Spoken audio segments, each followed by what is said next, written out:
pencobaan itu cuma satu, kita puas nggak sih sama yang kita miliki? Ya kadang-kadang kalau kita berbicara mengenai puas atau nggak puas itu bicara kayak material gain. Oh, saya nggak puas nih dengan posisi saya. Saya nggak puas nih dengan rumah tangga saya. Saya nggak puas nih dengan jenjang karir saya. We wanted more. Tapi yang membuat orang-orang ini berbeda bukan karena ambisi mereka.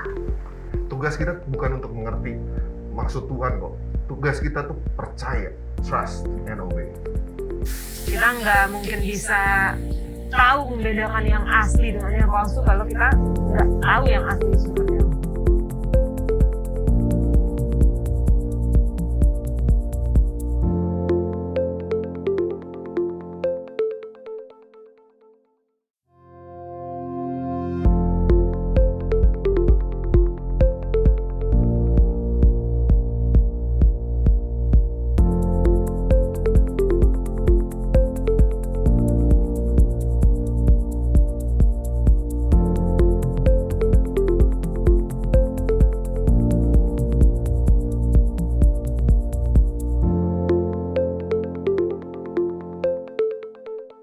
Shalom sahabat Hope Channel Indonesia di mana saja Anda berada, kita bertemu kembali dalam program diskusi Sekolah Sahabat.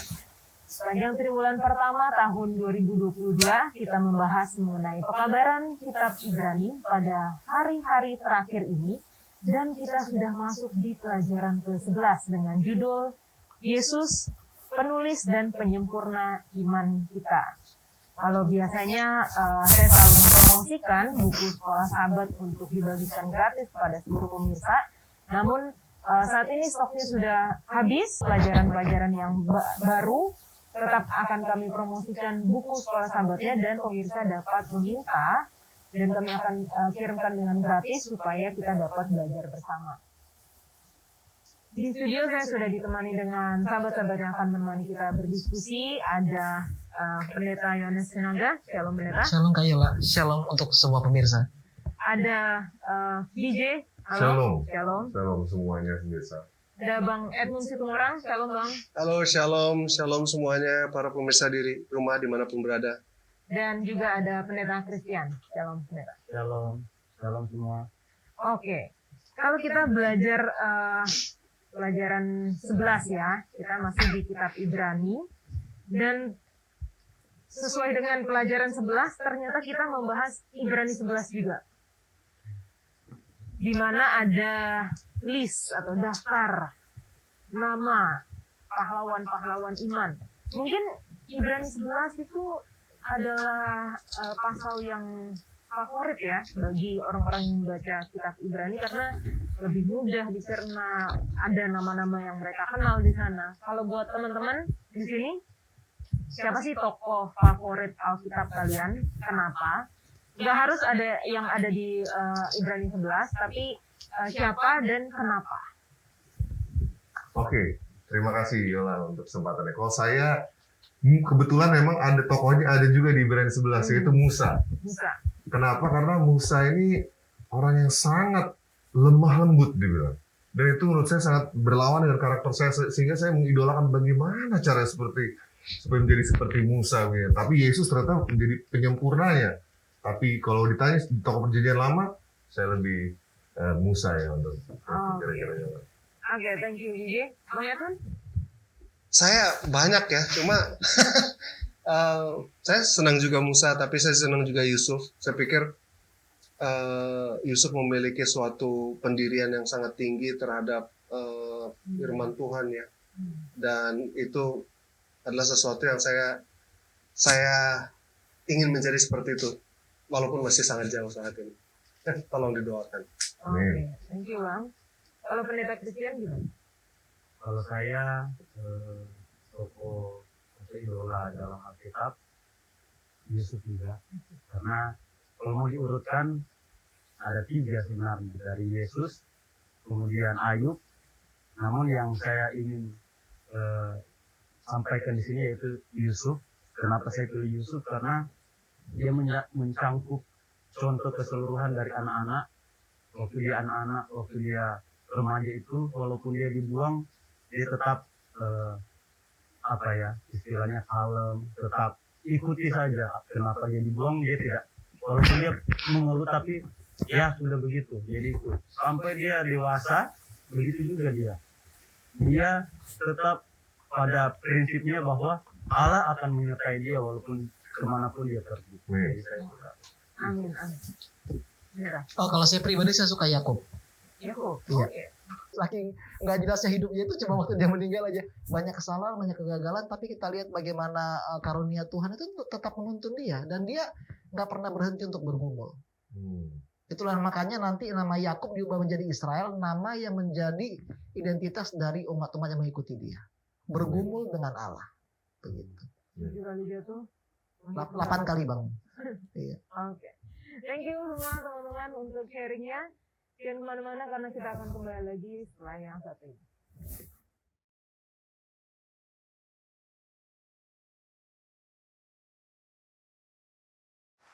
Pelajaran ke-11 dengan judul Yesus penulis dan penyempurna iman kita. Ayat hafalannya terdapat di dalam Ibrani 12 ayat 2. Marilah kita melakukannya dengan mata yang tertuju kepada Yesus yang memimpin kita dalam iman dan yang membawa iman kita itu kepada kesempurnaan, yang dengan mengabaikan kehinaan tekun memikul salib dan sukacita yang disediakan bagi Dia yang sekarang duduk di sebelah kanan tahta Allah. Pendeta Christian boleh berdoa? Baik, kita tunduk kepala kita berdoa. Bapa di sorga, pada saat ini kami mau membuka lembaran-lembaran firman-Mu dan juga berdiskusi untuk pembekalan iman kami, kerohanian kami agar supaya bisa serupa dengan Engkau dalam tabiat. Pimpin akan acara ini Tuhan, berkati kami, berkati pemirsa yang mendengarkan. Di dalam nama Yesus kami sudah berdoa. Amin.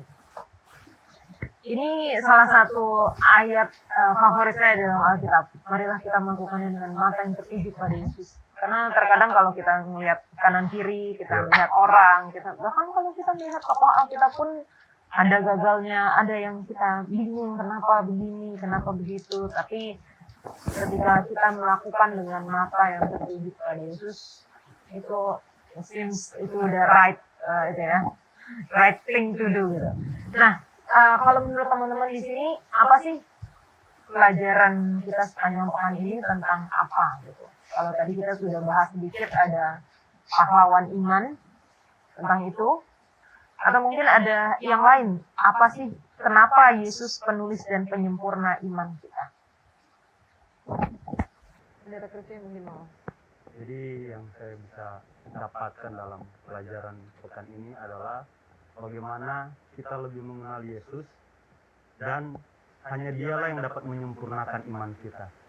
Kenapa hanya Dia? Karena Dia yang mampu untuk menyelesaikan akan lari dan mencapai garis finish. Jadi Dia adalah tokoh utama yang kita patut teladani dan Dia dapat memberikan pertumbuhan iman kepada kita ketika kita tadi sudah dikatakan fokus kepada Dia. Wahyu 14 ayat 12, mengikuti anak domba kemana saja dia pergi.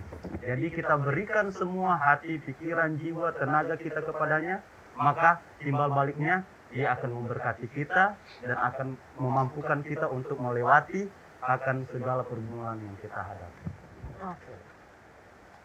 Iya, mungkin kalau dari saya, kita sangat beruntung sebenarnya kita hidup di zaman ini. Kenapa? Karena kita di zaman yang sudah mempunyai Alkitab perjanjian lama dan perjanjian baru. Kalau yang hidup di perjanjian baru, mereka hanya punya Alkitab perjanjian lama.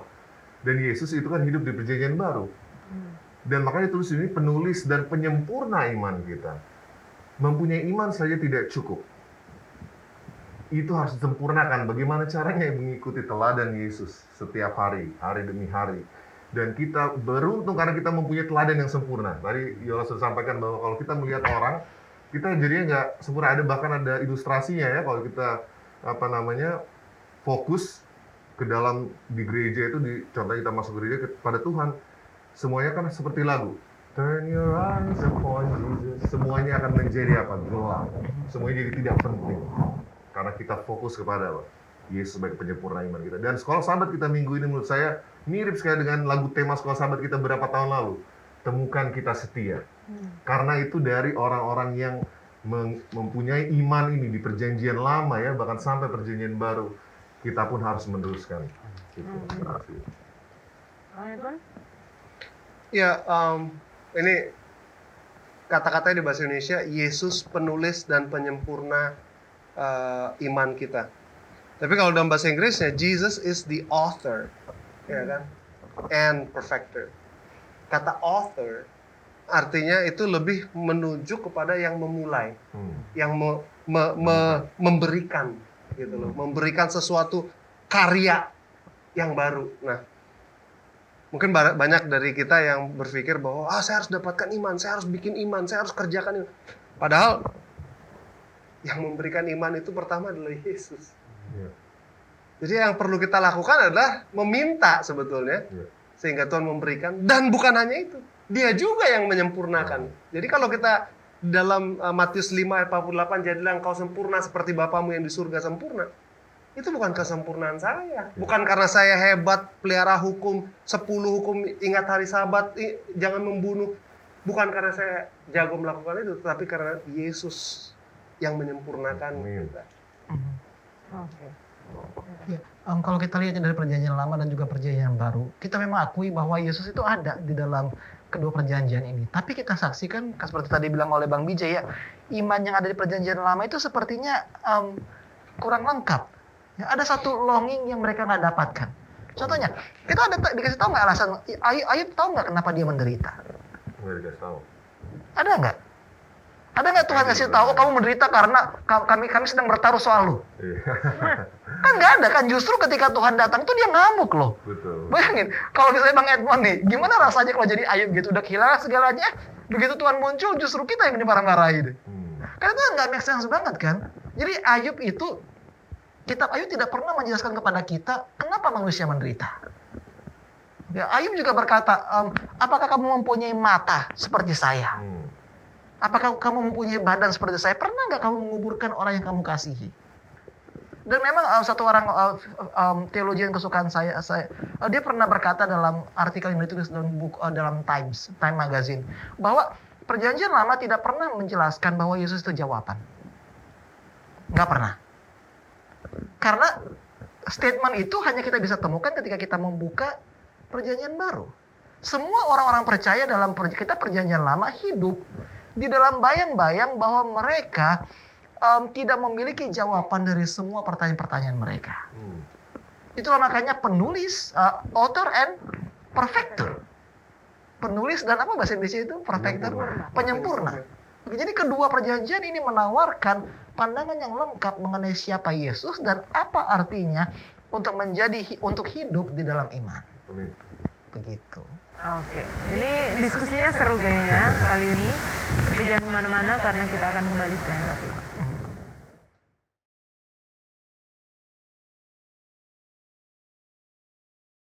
Kita kembali lagi dan tadi pembahasan kita yang pertama membuat saya bertanya-tanya.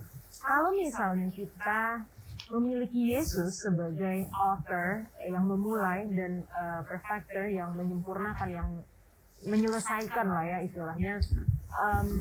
Lalu kenapa kitab Ibrani memberikan daftar nama yang begitu panjang? Saksi-saksi iman, pahlawan-pahlawan iman yang kita bisa sebutkan sebagai ini loh yang iman mereka, apa yang iman mereka lakukan terhadap hidup mereka. Oh, di 12 ayat 2 langsung dibilang marilah kita melakukannya dengan mata yang tertuju kepada Yesus. Kalau menurut teman-teman gimana? Kalau menurut saya jawabannya ada di Ibrani 11 ayat 1. Karena iman adalah dasar dari segala sesuatu yang kita harapkan, tapi harus ada bukti dari segala sesuatu yang tidak kita lihat. Jadi orang-orang tokoh-tokoh Alkitab perjanjian ini adalah buktinya sebenarnya dari bahwa apa? Yesus itu ada, Tuhan itu ada di dunia ini. Jadi menurut saya tetap kita harus bisa juga belajar dari orang-orang pendahulu kita. Makanya tadi saya bilang mirip dengan lagu tema kita, temukan kita setia. Ini ada orang-orang yang setia pada zamannya sehingga masuk dalam list. Dan kita harus tahu konteks dari tulisan sahabat kita Walter ini ini adalah surat kepada jemaat Ibrani. Orang Ibrani itu sangat logical. Sangat logikal. Kita tahu zaman sekarang juga dimanapun mereka bekerja, logiknya sangat tinggi. Jadi Paulus dia harus menyesuaikan juga dengan audiensi yang mendengar, menerima surat tersebut. Walaupun suratnya sangat relevan kepada kita, apalagi umat kita zaman sekarang yang hidup, umat Kristen yang hidup pada zaman ini. Jadi menurut saya itu kira-kira jawabannya. Yola. Ada lagi? Ada yang mau menambahkan? Ya, ini sesuatu yang menarik ya, karena kalau kita bicara mengenai iman dan bagaimana sesuatu yang tidak bisa dilihat, kita di zaman sekarang what you see is what you get, gitu loh. Isi week. Kalau nggak bisa saya lihat, saya nggak percaya. Iman adalah sesuatu yang dinosaurus, udah langka di zaman sekarang gitu. Sangat sulit untuk kita bisa percaya kepada seseorang bahkan di zaman sekarang. Kalau dia nggak bisa kasih kita sesuatu bukti nyata yang bisa saya lihat, saya bisa pegang, saya bisa tahu persis apa yang akan terjadi. Karena apa? Bahkan yang kita bicara mengenai stock market yang nggak bisa dilihat, turun dan segala macam. Orang udah gagal percaya kepada financial sekarang katanya. Tapi ini adalah sesuatu yang menarik. Tadi Biji sudah sebutkan di Ibrani pasal 11. Di ayat 6 dikatakan, tetapi tanpa iman tidak mungkin seseorang itu berkenan kepada Allah. Itu pertanyaan yang menarik. Kenapa? Sebab barang siapa berpaling kepada Allah, ia harus percaya bahwa Allah ada dan bahwa Allah memberi upah kepada orang yang sungguh-sungguh mencari Dia. Jadi kalau kita kadang-kadang suka berdoa, aduh saya udah berdoa berkali-kali, Tuhan nggak tanya saya. Ini juga pertanyaan gitu kan. Padahal Dia hanya memberi kepada orang yang sungguh-sungguh mencari. Dan kita harus percaya bahwa Dia ada dan Dia memberikan. Nah, itu juga menjadi Oke. Ini jadi pertanyaan selanjutnya. Orang benar akan hidup oleh iman. Kalau tadi iman itu kita nggak bisa, ya definisinya ada gitu di Ibrani 11 ayat 1. Tapi kayak yang Bang Edmund bilang, ini sudah langka. Gimana kita bisa menjelaskan apa itu iman kalau kita tidak bisa lihat? Dan kalau mungkin zaman sekarang, gimana sih hidup orang benar akan hidup oleh iman itu? Kayak apa sih? Pendeta Christian? Kalau menurut saya orang benar akan hidup oleh iman. Selain penulis ingin fokus kita kepada yang tadi sudah dikatakan oleh orang-orang yang ada di Ibrani, ya, orang-orang Ibrani yang Paulus tuliskan, itu juga merujuk kepada kita di zaman sekarang, karena tadi sudah disinggung juga tentang sudah langkah iman dan sudah lebih kepada logika berpikir, kepada pengetahuan, lebih mengutamakan kepintaran. Oh, harus begini sesuai dengan pendapatnya, bukan lagi pendapat Alkitab tetapi pendapat diri sendiri. Nah, kalau kita ingin menjadi orang-orang benar di akhir zaman ini, kita harus hidup oleh iman. Artinya adalah bagaimana kita memandang segala sesuatu itu oleh iman. Apa yang difirmankan oleh Tuhan itu, itulah yang kita pandang. Walaupun itu belum terjadi, sama seperti pelajaran kita saat ini, banyak tokoh-tokoh Alkitab menderita, namun mereka tetap bertahan, tetap tekun atau tabah, karena mereka melihat yang belum kelihatan, yaitu upah. Mereka itu memiliki iman bahwa kalau saya tetap tabah bertahan menjadi orang-orang setia, orang-orang yang benar, saya akan memiliki upah. Upahnya apa? Hidup kekal. Nah, itulah sebabnya kita harus lebih banyak melakukan akan apa yang Tuhan perintahkan, agar supaya itu bisa melatih iman kita. Iman kita akan terus bertumbuh mencapai kesempurnaan yang akan disanggupkan oleh Yesus itu sendiri. Karena kita berjalan bersama Yesus. Kalau iman itu perlu dilatih, sama seperti olahragawan yang membentuk otot gitu ya. Gimana kita melatih iman? Mungkin pelatihan iman berbeda kali setiap generasi ya. Karena setiap generasi punya tantangan masing-masing. Dan kalau inilah yang membuat Ibrani 11 itu begitu menarik. Karena lihat, tadi gue mau tarik lagi kepada apa yang dibilang Bang DJ, Ibrani 11 ayat 2. Tapi kalau kita mau lihat satu ayat sebelumnya, ini merupakan definisi iman yang seringkali dikutip oleh orang-orang Kristen. Oke, jadi orang-orang Kristen kalau kita berbicara mengenai iman, pasti definisi itu dari Ibrani 11 ayat 1. Iya. Oke, apa katanya? Iman adalah dasar dari segala sesuatu yang kita harapkan dan bukti dari segala sesuatu yang tidak kita lihat. Well, that's good. That's the definition of faith. Tapi Paulus nggak berhenti di situ. Dia langsung berkata, sebab oleh imanlah telah diberikan kesaksian kepada nenek moyang kita. Dan kemudian apa? Langsung dimasuk semua list-list orang, nama-nama pahlawan iman ini. Artinya apa? Ada satu definisi iman. Tapi ekspresi iman, wah itu berbeda-beda setiap generasi. Ekspresi iman yang ditunjukkan oleh Habel, itu berbeda dari ekspresi iman yang ditunjukkan oleh Abraham. Ekspresi iman yang ditunjukkan oleh Abraham itu juga berbeda dari ditunjukkan oleh Musa. Tapi satu common thread di sini, baik itu Rahab, baik itu Yusuf, baik itu Yakub maupun tokoh-tokoh lainnya adalah dunia ini tidak layak bagi mereka.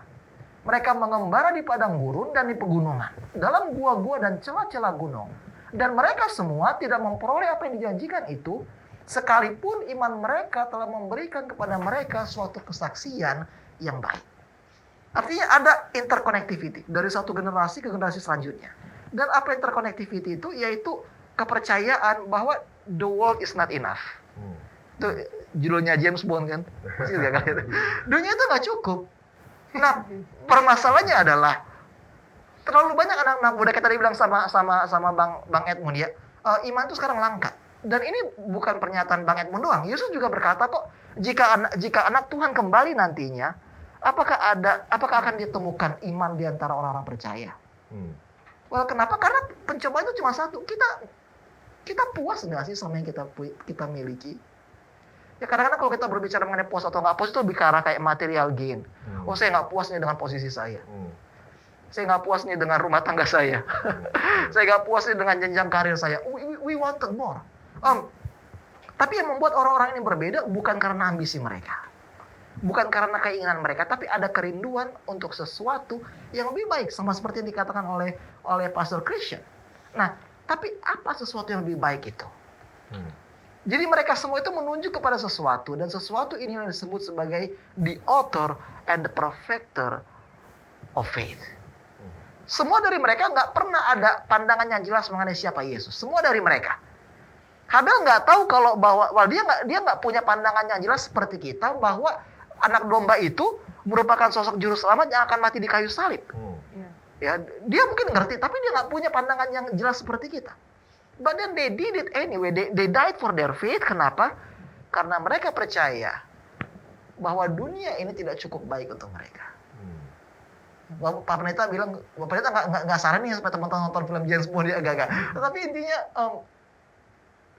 kita punya nggak sih kerinduan untuk sesuatu yang lebih besar lagi?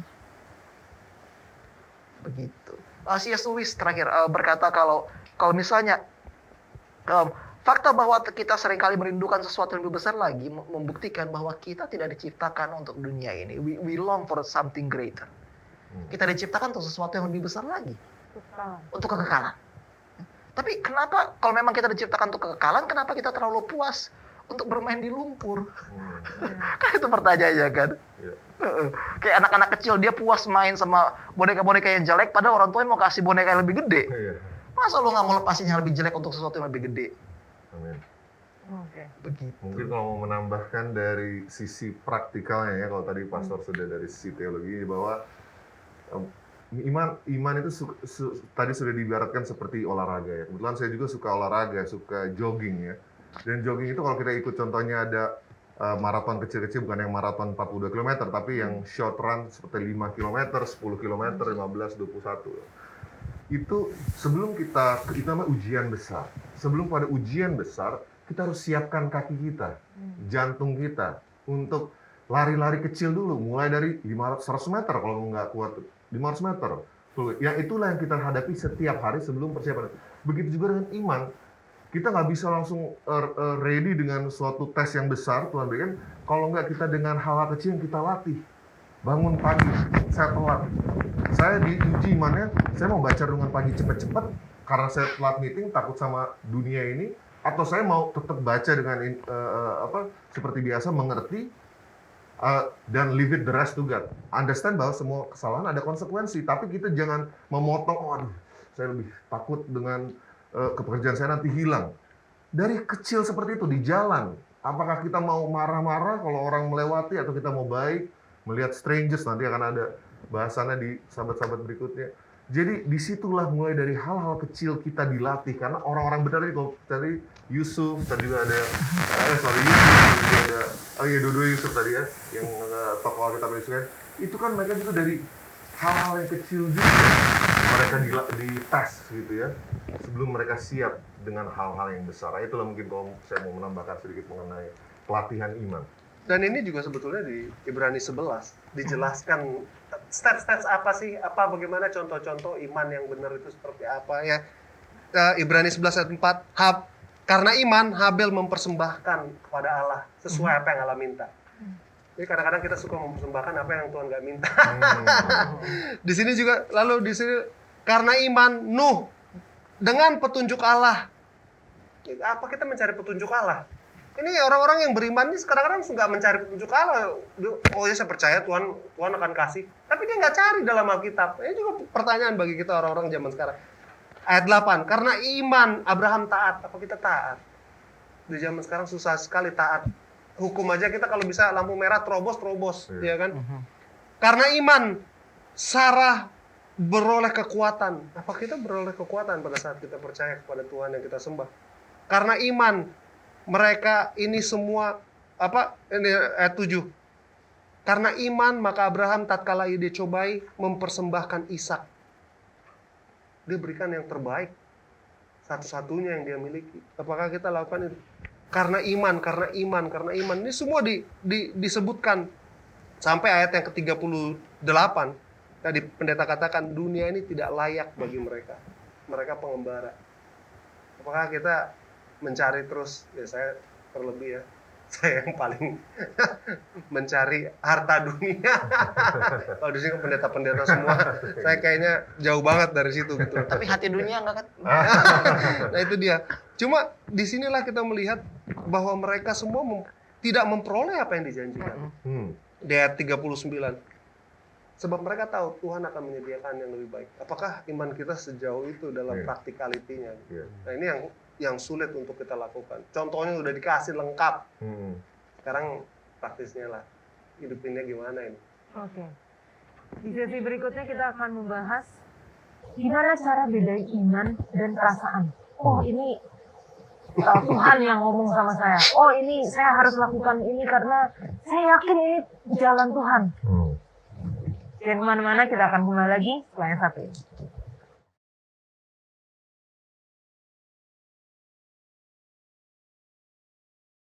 Kita kembali lagi dan tadi kita pertanyaannya adalah gimana bedain iman dan perasaan. Contohnya di sini ada Abraham. Gimana dia bisa yakin bahwa itu Tuhan yang suruh dia? Bukan cuman perasaannya aja. Padahal perasaannya mungkin bisa bilang nggak mungkin Tuhan suruh ngorbanin anak. Ini kalau berhala-berhala, baal-baal, mereka ngorbanin anak. Tapi Tuhan nggak mungkin suruh ngorbanin anak. Gimana cara ngebedain iman dan perasaan? Ini menarik karena ada banyak orang yang suka bilang ya di TV-TV nih, saya dengar Tuhan bicara sama saya. Hebat nih orang nih, sudah ngomong langsung dengan Tuhan. Biasanya kalau orang ngomong langsung dengan Tuhan, dia langsung bersinar kan. Contohnya Musa turun dari gunung ketemu Tuhan, bersinar. Yesus, ya kan, bertemu dengan Tuhan langsung bersinar. Tapi saya jarang lihat orang yang ngomong Tuhan ngomong sama saya gitu, nggak bersinar gitu loh.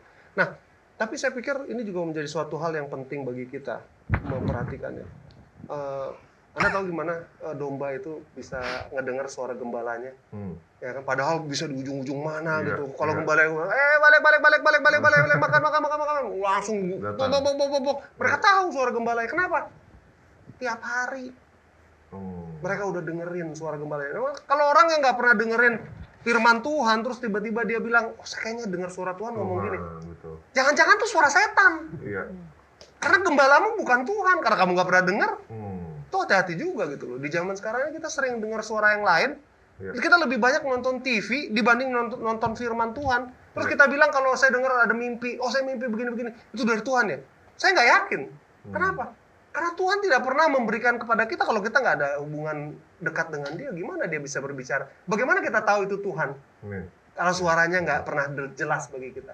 Jadi penting membedakannya antara perasaan dan dan suara Tuhan benaran itu, iman itu harus datang dari siapa yang ngomong itu kalau kita kenal dia.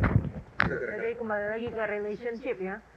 Kita nggak mungkin bisa tahu membedakan yang asli dengan yang palsu kalau kita nggak tahu yang asli itu seperti apa. Soalnya ada juga yang bilang ini, oh saya udah datang dari surga, saya udah turun lagi sekarang. Hah?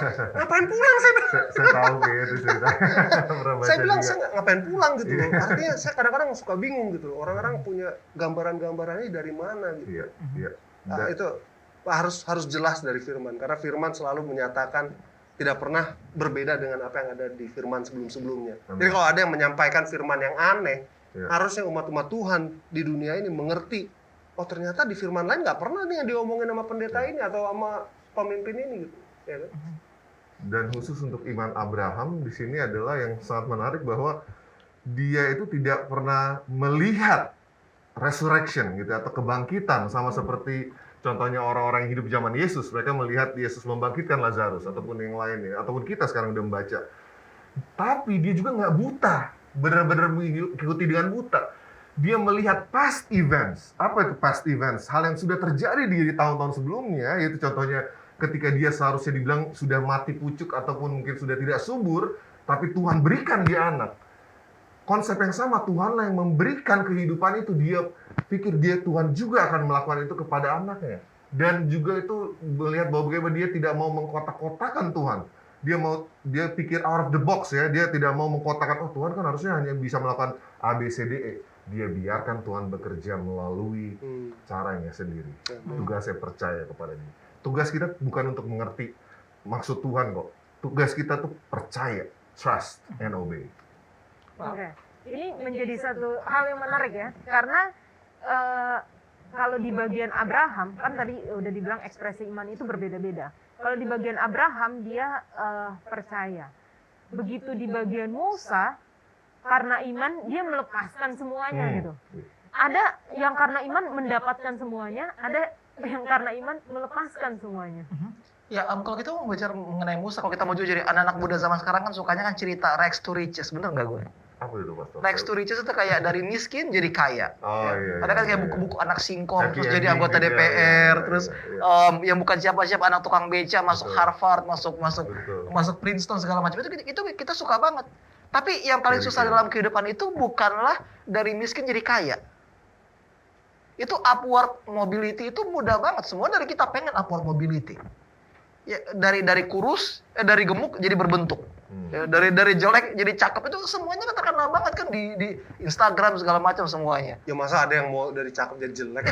Tapi itulah yang membuat Musa itu menarik. Kenapa? Karena Musa menolak upward mobility. Ya, kalau kita lihat dalam pelajarannya itu, dia menolak disebut anak putri Firaun. Dia lepas semuanya dan menyamakan dirinya sebagai seorang Ibrani. Itu Budak tuh ya. budak. Saya. Ya, dan inilah benang tipis yang menghubungkan antara Abraham dan Musa. Mereka berani merelakan semua masa depan mereka untuk Tuhan. Amin. Karena kalau kita lihat ya kembali kepada Abraham dalam Kejadian 22 itu Tuhan berkata, ambillah anakmu yang tunggal itu pelan-pelan banget. Yang tunggal itu yang engkau kasihi, yakni Ishak. Itu pelan-pelan banget, pelan-pelan sekali.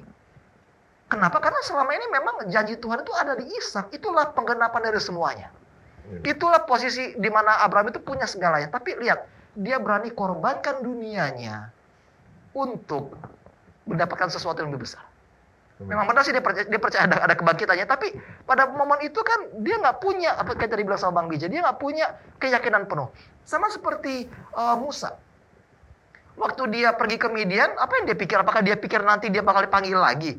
Enggak, dia pikir karirnya itu udah mati. Dia pikir dia nggak ada lagi masa depan. Ya. Dan nanti kita bakal lanjut lagi bahwa endingnya itu, tadi kayak dibilang sama gue bilang, terus dikuatkan sama Bang Edmund, bahwa tidak ada dari mereka yang menerima apa yang mereka percayai. Apa sih hasrat terbesar anak muda sekarang? To be fulfilled. Iya kan? Kita mau fulfillment. Kalau bisa Terbelakang. baru 2 tahun tamat udah jadi CEO. Iya, kalau bisa gajinya langsung 3 digit. Microwave generation. 4 digit. Ya. Tapi kerjanya balance. Work life balance. Iya. Maksudnya Coba nggak deh. apa-apain. Magabut. Jadi kan kalau dulu kan orang menikah kan karena mereka pengen, karena mereka itu dijodohin sama orang tua. Jadi kasih itu ya adalah keharusan. Tapi kalau anak muda sekarang mereka nggak menikah bukan karena itu, tapi karena mereka merasa because you complete me. Well, is it good? In a way, it's good. Tapi ingat, it's not about being completed. Karena semua pahlawan iman ini tidak ada yang mendapatkan semuanya. Musa pikir dia gagal loh. Yang harusnya jadi Firaun akhirnya jadi gembala. Tapi justru setelah dia jadi gembala itulah Tuhan mengangkat dia. Setelah 40 tahun. Setelah 40 tahun. 40 tahun yang kedua. 40 tahun menunggu Dari loh. kehidupannya dia. Iya. Jadi bukan siapa-siapa lagi. Bayangin aja kalau tiba-tiba nanti Bang Edmund ya bilang lah, well ini gua bukannya mau 2 tahun lagi karirnya berantakan. So udah pernah saya. Iya. Beberapa tahun lalu. Tapi berapa tahun lalu kan? Tapi bayangin 2 tahun lagi karir berantakan dan dia baru nemuin lagi kebahagiaan 40 tahun dari sekarang. Berikutnya. Setelah umur 80 kan? Kawan 40 tahun dari sekarang. Ya. Duh. Oh iya. Jadi diingatkan. Jadi life is always incomplete dan kita nggak bisa expect ya pengen kalau muda umur 30, umur 45 udah harus punya mobil ini, punya apartemen segini, punya segala. No, it's not about that. Iya. Ya, jadi untuk upward mobility semua bisa, tapi downward mobility that's our calling. Amen. Begitu sih. Oke. Ini kalau kita bicara tentang Musa dan Abraham, banyak yang wah ini tokoh Alkitab saya gitu. Tapi kalau kita ngomongin Rahab, Ditulis jarang ada yang punya tokoh favorit Alkitab tuh Rahab gitu. Ibrani 11 tuh. Karena dia punya background yang nggak bagus lah istilahnya. Pelacur kan ditulis. Iya. Apa yang bisa kita pelajari? Ya, Terhadap mungkin ini? sebelum saya masuk ke toko Rahab ya, saya ingin tambahkan tadi pertanyaan tentang perbedaan iman dengan perasaan. Tadi dibahas tentang iman, bagaimana Musa, bagaimana Abraham, tapi saya ingin ke posisinya perasaan mereka. Jadi pertumbuhan iman mereka itu naik turun. Kalau memang Abraham itu dikatakan bapa dari segala orang percaya, dia menggunakan imannya. Tetapi ada satu waktu dia berkompromi istilahnya. Jadi kalau dia menggunakan imannya, dia tidak pergi ke Mesir untuk cari makanan, kebutuhan hidupnya, sehingga dia pergi dan akhirnya dicobai lagi, ditanya ini siapanya? Bukan, dia tidak jawab istrinya, dia jawab apa? Saudara. Saudaranya. Kalau kita membawa diri kita kepada perasaan bukan iman, bukan prinsip yang kita bawa, tapi berkompromi dari kesalahan-kesalahan yang kita akan tunjukkan nanti. Begitu juga dengan Musa. Musa itu orang beriman, tetapi sebelum-sebelumnya itu dia disuruh jangan pukul batu itu, tapi dia pukul. Dia bilang, Tuhan, kenapa ini orang Israel ini tidak percaya terus? Akhirnya dia emosi, terbawalah perasaan. Walaupun mereka berdua ini iman, tapi saya ingin ke posisi perasaan tadi supaya bisa terjawab juga ya perasaan. Mengenai Rahab juga cuma singkat ya ceritanya, tetapi diajarkan untuk dia melihat, bukan melihat, tapi hanya dengan mendengar dia percaya. Kalau tokoh-tokoh yang lain itu berjalan dengan Tuhan, ada mujizat di sana, ada tuntunan Tuhan di sana, tetapi Rahab ini cuma mendengar loh. Dia dengar saja, dia percaya. Bisa saja dia ditipu oleh orang Israel, tapi dia karena dia mendengar dan percaya akan upah yang ada di depannya, makanya dia digabungkan dengan tokoh-tokoh iman. Gitu loh. Oke, dari tadi kita mendengar kata upah gitu ya. Ada upah di depan, ada sesuatu yang lebih, sesuatu yang konflik gitu. Apakah kita mengikuti Yesus itu hanya untuk mencari upah? Saya pernah dengar ada seseorang yang bilang sama saya nggak mau masuk gereja. Masuk gereja tuh kayak nyelamatin diri sendiri doang gitu. Saya masuk gereja, saya nurut, saya ikut ini. Saya ya itu berjalan sama Tuhan, tapi saya doang gitu yang selamat. Saya nggak mau masuk gereja. Apakah kita mengikuti Yesus karena upah itu Atau sebenarnya ada sesuatu yang lain? Atau memang ya karena upah aja gitu? Pahlawan-pahlawan iman ini mengikut apa yang mereka pikirkan, mereka mengikut Tuhan, mereka percaya kepada Tuhan, mereka menurut apa yang Tuhan katakan karena mau ada upah nih di depan gitu. Tadi saya pikir tadi yang di Ibrani 11 ayat 39 itu mereka tidak peroleh apapun yang dijanjikan. Ya. Dan mereka hanya melihat ke depannya. Saya pikir di dalam perjalanan kehidupan kita sebagai orang Kristen, yang lebih penting daripada yang kita dapatkan hari ini adalah hubungan. Ya nggak sih? Mereka karena hubungan mereka dengan Tuhan. Mereka sudah sadar, tadi pendeta sudah katakan, bahkan Abraham pun jatuh bangun. Tetapi mereka melihat bahwa Tuhan itu seperti Bapa yang anaknya itu jatuh merangkak. Terus dia angkat terus sama bapaknya ini kan. Sampai anak itu bisa berdiri teguh walau langit runtuh sekalipun gitu loh. Nah tapi di mana kita berada dalam hubungan ini? Apakah kita memiliki Bapa yang seperti itu? Apakah kita bukan hanya dengan perasaan kayaknya Tuhan bantu saya, tapi kita memang sudah rasakan di jatuh bangun Tuhan beserta dengan kita. Di saat-saat kita membutuhkan Tuhan tolong saya nggak punya anak, Tuhan berikan. Gitu. Di sanalah kita mengetahui bahwa sepanjang perjalanan itu bukan hanya sekedar saya mau mendapatkan ini makanya saya ikut Tuhan, bukan. Tetapi karena saya memiliki hubungan dengan seorang Bapa yang begitu mengasihi dan memberikan segala-galanya, bahkan tidak menyayangkan anaknya demi menyelamatkan kita. So, bagaimana kita bisa punya Tuhan yang seperti itu sih? Tidakkah Anda mau memiliki hubungan dengan Tuhan yang seperti itu? Ya, kalau saya mau tambahkan juga adalah maksudnya reward tadi kalau kita bisa pecah dua ya. Reward ada yang reward duniawi tadi yang dibilang sampaikan oleh Pastor John, upward mobility tadi. Tapi orang-orang yang penuh iman ini mereka bukan fokus kepada reward duniawi. Tapi dia fokus ada reward surgawi. Tapi mereka bukan melakukannya karena reward itu. Jadi maksudnya bukan karena merasa bahwa oke, kalau saya melakukan A, B, C, D, saya akan masuk surga. Bukan seperti itu. Karena pada dasarnya seharusnya the moment Adam and Eve itu makan buah yang dilarang itu, kita seharusnya sudah tidak ada di sini semuanya. Kita harusnya mati di tempat ya. Kita harusnya mati semuanya. Jadi bagaimana kita bisa harus bersyukur bahwa kita tuh seharusnya tidak ada di sini, tapi kita jadi ada. Dan kita enjoy every moment. Tadi sudah disampaikan oleh Bang Edmund mengenai hubungan itu. Bagaimana hubungan dengan Yesus itu lebih menarik daripada semua yang dunia tawarkan ini pada kita ya. Kalau kita ada berkat, tentunya kita harus tidak bisa mungkiri kita membutuhkan berkat-berkat Tuhan juga di dunia ini. Kalau enggak, kita bagaimana kita bisa hidup? Karena juga, tapi fokusnya bukan berkatnya. Fokus kita adalah sumber berkatnya. Pendeta John, mungkin bisa sekaligus kesimpulan dari pelajaran ini. Ya, kesimpulannya bahwa kita semua adalah bagian dari generasi orang beriman. Dan ayat terakhir saya kutip ya, Ibrani 11 ayat 40, sebab Allah telah menyediakan sesuatu yang lebih baik bagi kita.